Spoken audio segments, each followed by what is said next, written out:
জয় শ্রীরাম, জয় বজরংবলী।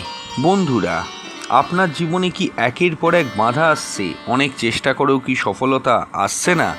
শত্রুর ভয়, ঋণের বোঝা, অসুস্থতা কিংবা অদৃশ্য কোনো অশুভ শক্তির প্রভাব কি আপনাকে কষ্ট দিচ্ছে? হিন্দু শাস্ত্র বলে, ভক্তিভরে যদি মঙ্গলবার শ্রী হনুমানজির ব্রত পালন করা হয় তবে জীবনের সবচেয়ে কঠিন সমস্যাও ধীরে ধীরে দূর হতে শুরু করবে।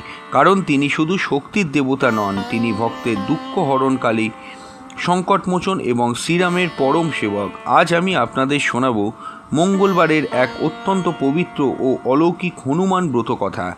এই কাহিনী শুধু একটি গল্প নয়, এটি বিশ্বাস, ভক্তি এবং ঈশ্বরের কৃপালাভের এক অনন্য শিক্ষা।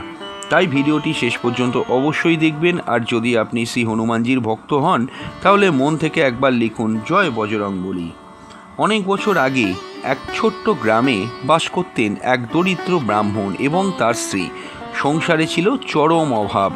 প্রতিদিন অন্ন জোটানোই ছিল তাদের কাছে বড় যুদ্ধ। তবুও তারা কখনো ধর্ম থেকে বিচ্যুত হননি। প্রতিদিন ভগবানের নাম করতেন, অতিথিকে সম্মান করতেন এবং সৎপথে জীবন কাটাতেন। কিন্তু সবচেয়ে বড় দুঃখ ছিল তাদের কোনো সন্তান ছিল না। বছরের পর বছর কেটে গেলেও সন্তান লাভের সৌভাগ্য হলো না। ব্রাহ্মণের স্ত্রী প্রায়ই ভগবানের সামনে বসে কাঁদতেন। তিনি বলতেন, হে প্রভু, যদি সন্তান নাও দেন অন্তত এমন শক্তি দিন যাতে এই দুঃখ সহ্য করতে পারি।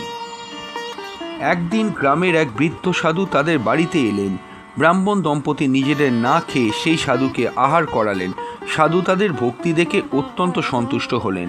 বিদায় নেওয়ার আগে তিনি বললেন, মা, তুমি প্রতি মঙ্গলবার উপবাস করবে, ভক্তি ভরে শ্রী হনুমানজির পূজা করবে, কখনো মিথ্যা বলবে না, কাউকে কষ্ট দেবে না। দেখবে সংকটমোচন নিজেই তোমার জীবনে আশীর্বাদ বর্ষণ করবেন। সেই দিন থেকেই শুরু হলো ব্রত। প্রতি মঙ্গলবার সূর্য ওঠার আগেই ব্রাহ্মণের স্ত্রী স্নান করতেন। পরিষ্কার লাল কাপড় পরে তিনি হনুমানজির সামনে প্রদীপ জ্বালাতেন।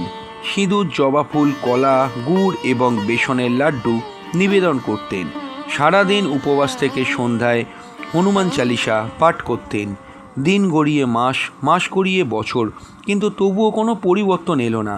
গ্রামের মানুষ তাকে নিয়ে হাসাহাসি করতে শুরু করে দিল। কেউ বলল, এত ব্রত করে কি হবে? আবার কেউ বলল, ঈশ্বর যদি শুনতেই চাইতেন এতদিনে শুনতেন। কিন্তু সেই নারী কখনো বিশ্বাস হারালেন না।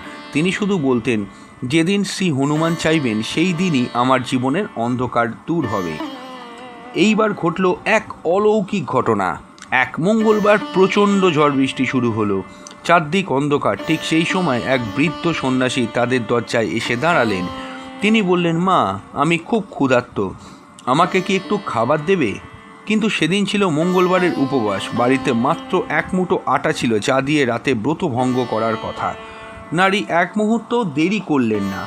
তিনি ভাবলেন, অতিথি নারায়ণ, যদি নিজের খাবার দিয়েও একজন ক্ষুধার্ত মানুষকে আমি বাঁচাতে পারি তবে সেটাই সবচেয়ে বড় পূজা। তিনি সেই শেষ আটাটুকু দিয়ে রুটি বানিয়ে সন্ন্যাসীকে খাইয়ে দিলেন। নিজে সারা রাত উপবাসে রইলেন। সন্ন্যাসী খাওয়া শেষ করে মৃদু হেসে বললেন, মা, তোমার ভক্তি আজ পূর্ণতা পেল।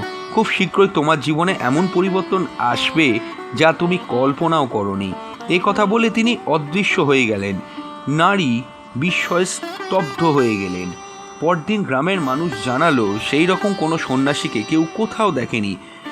তখনই তিনি বুঝতে পারলেন সেটি কোনো সাধারণ মানুষ ছিলেন না, স্বয়ং শ্রী হনুমান তার ভক্তিকে পরীক্ষা করতে এসেছিলেন।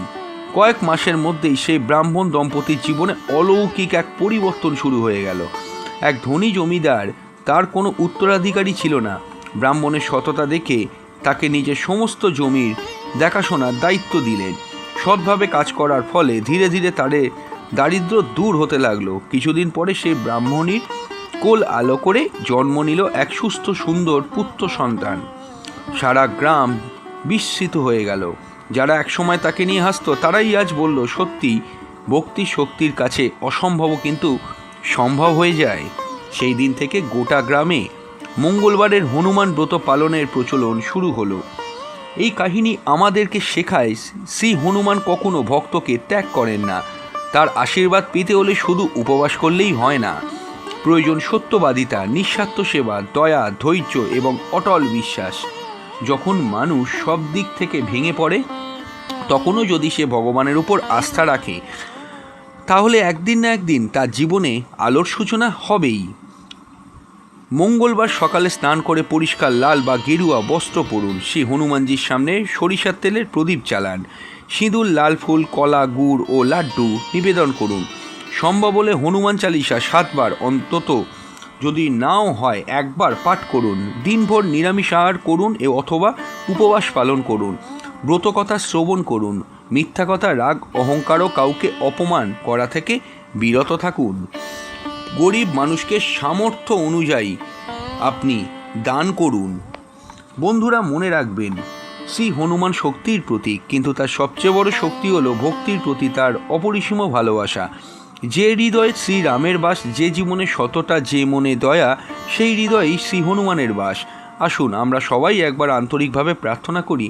হে সংকট মোচন বজরংবলী, আমাদের জীবনের সমস্ত ভয়, দুঃখ, বাধা ও অশুভ শক্তিকে দূর করুন।